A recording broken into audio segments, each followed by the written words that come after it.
Olá, sejam bem-vindos ao nosso canal Escatologia, Princípio do Fim.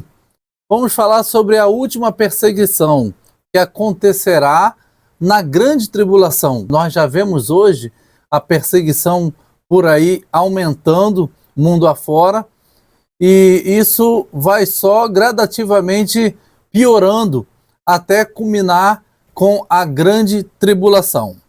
Então hoje aqui está com Lucas 21, versículo 12, que diz assim, mas antes de todas estas coisas, lançarão mão de vós e vos perseguirão, entregando-vos às sinagogas e às prisões, e conduzindo-vos à presença de reis e presidentes, por amor do meu nome. Aqui Jesus está avisando aos discípulos que muitas coisas aconteceriam tanto com eles, quanto os que viriam mais à frente deles, depois da geração deles, até a última geração, que será a geração que verá a sua volta, a geração da grande tribulação. E ali ele vai colocando várias coisas que vão acontecendo, guerras, perseguição, morte, situações difíceis. Então ele vem avisando de várias coisas que aconteceriam. E nós já estamos vendo muitas dessas coisas acontecerem.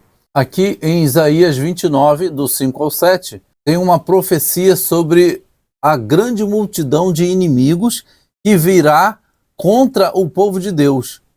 Coisas que já aconteceram no passado voltarão a acontecer. São como profecias de duplo cumprimento, Então diz assim, mas a multidão dos teus inimigos será como o pó miúdo, e a multidão dos terríveis como a palha volante.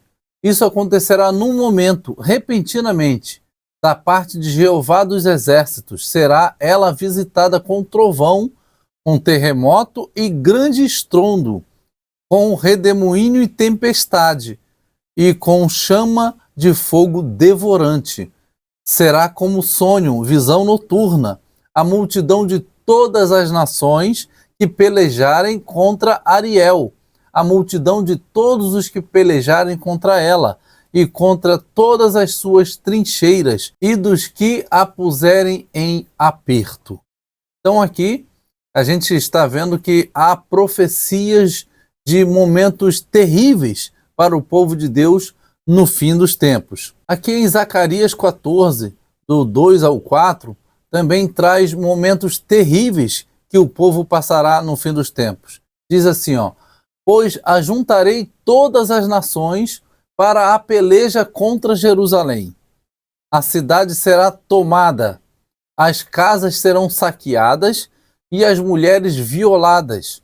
A metade da cidade sairá para o cativeiro, e o resto do povo não será exterminado da cidade. Então sairá Jeová e pelejará contra estas nações, como quando pelejou no dia da batalha. Naquele dia estarão os seus pés sobre o Monte das Oliveiras, que está defronte de Jerusalém, para o oriente. O Monte das Oliveiras será fendido no meio, para o oriente e para o ocidente. E haverá um vale muito grande. Uma metade do monte se removerá para o norte e a outra metade para o sul.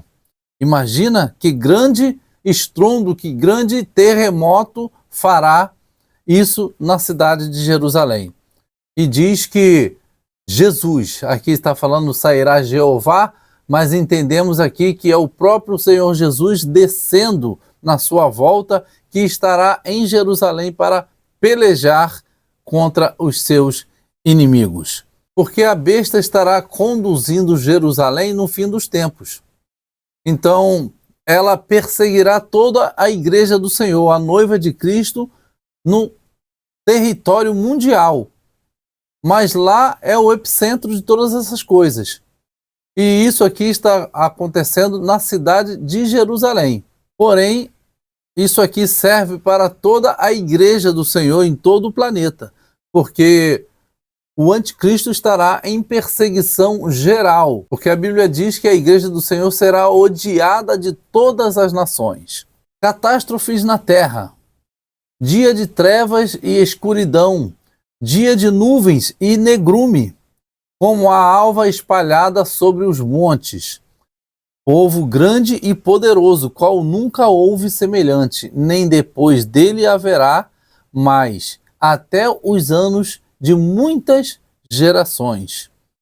Aqui em Joel 2:2. Então ele está dizendo que esse dia, que é o dia do Senhor, será chamado de dia de densas trevas, dia de nuvens, de negrume. Tem até um versículo que a palavra do Senhor faz uma pergunta, né? O profeta faz uma pergunta: por que quereis o dia do Senhor? Não sabeis que o dia do Senhor é dia de trevas? Por causa disso, porque será um dia terrível. E a pergunta é: vocês estão querendo o dia do Senhor, porém vocês estão preparados para ver o dia do Senhor, para estar passando no dia do Senhor? Essa é a pergunta que o profeta está fazendo. E aqui em Sofonias 1:14-15 diz assim: o grande dia de Jeová está perto, e vem chegando a toda pressa, a saber, a voz do dia de Jeová. Ali o valente clama amargamente. Este dia é dia de indignação, dia de tribulação e angústia, dia de alvoroço e de assolação, dia de trevas e de escuridão, dia de nuvens e negrume. Ou seja, está falando do mesmo dia, o dia do Senhor. Nós não temos a mínima noção de como realmente será esse grande e terrível dia. Porém, por essas palavras, é de arrepiar, é de nos deixar realmente temerosos por esse grande dia. Porém, essas palavras não devem nos deixar com medo, mas com temor do Senhor. Porque precisamos estar preparados, porque o dia do Senhor, para nós, não é trevas. Para aquele que está na luz, é dia de regozijo. Mas aqui está falando para o grande povo, as grandes nações, a grande multidão deste mundo, que estarão em grandes trevas, em grandes apuros no dia do Senhor. E Jesus, em Mateus 24:6-8, ele vai dando aos discípulos orientações, como aquelas que lemos no início. Ele continua falando: e ouvireis de guerras. Ele vai dizer: vocês vão ouvir de guerras e de rumores de guerras. Olhai, não vos assusteis, porque é mister que isso tudo aconteça, mas ainda não é o fim. Ou seja, os discípulos já ouviam falar de muitas guerras no passado. Nós também já vimos muitas guerras no passado, estamos vendo ainda algumas guerras, e muitas delas acontecerão. Por isso que Jesus diz que isso ainda não é o fim. Porém, as guerras, elas vão começando a ficar muito mais intensas, muito mais perto uma das outras e espalhando pelo mundo afora. E ele continua: porquanto se levantará nação contra nação, e reino contra reino, e haverá fomes, ou seja, em vários lugares, vários tipos de fome, inclusive fome da palavra, né? Jesus pode estar se referindo também a esse tipo de fome, tal como ele falou em outro momento, que haveria fome da sua palavra, muitos buscariam, mas não a achariam. Então ele diz: haverá fomes e pestes e terremotos em vários lugares. Mas alguém pode dizer: peste, fome, terremotos, isso sempre houve. Claro. Porém, aqui Jesus está dizendo que a intensidade aumentará. E será como uma gravidez de uma mulher que nos últimos dias, para ganhar o seu bebê, ficam mais intensas e mais próximas as contrações para ganhar o filho. Então é nesse sentido que Jesus está dizendo que no fim dos tempos as coisas vão começar a ficarem muito mais intensas e próximas e acontecendo ao mesmo tempo em vários lugares no mundo. E aí ele completa dizendo: mas todas essas coisas são o princípio de dores. Então vejo que Jesus está usando uma alusão a uma gravidez, né? A dores aqui, ele está falando de dores de parto, princípio das dores do parto, que vai acontecendo e aumentando na mulher até dar à luz. No caso, a luz seria a própria vinda do nosso Senhor Jesus. E ele continua em Mateus 24, versículo 9 e o 13, e diz que todas as nações odiarão o povo de Deus, nos odiarão.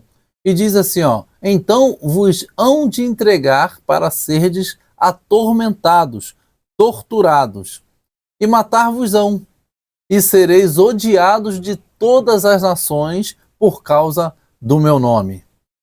Mas aquele que perseverar até o fim, esse será salvo. Então vejam que Jesus não nos enganou. Ele está dizendo que nós seremos atormentados, seremos torturados, como já tem acontecido com nossos irmãos hoje, né? Em 2023, tem acontecido com nossos irmãos lá no Oriente Médio. E diz que matar-vos-ão, muitos têm sido mortos.